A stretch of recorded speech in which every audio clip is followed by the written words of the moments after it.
Step 1, check your Windows version. Important. Press, open quote, Windows key R, type WinVer, press enter, close quote.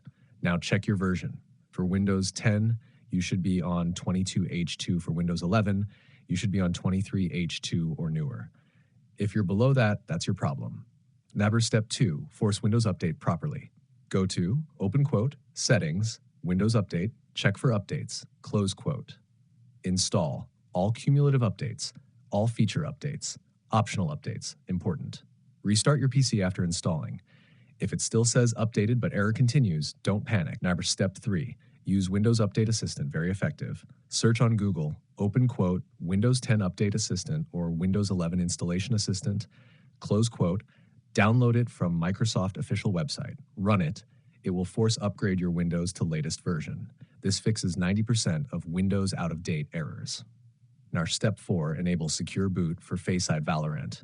Some anti-cheats require TPM 2.0 enabled, secure boot enabled. Check, press Windows R. Type MSInfo32.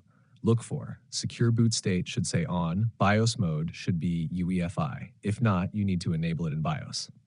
Step 5, repair system files if still not fixed. Open command prompt as administrator. Run these one by one. You can see the code in our conversation history.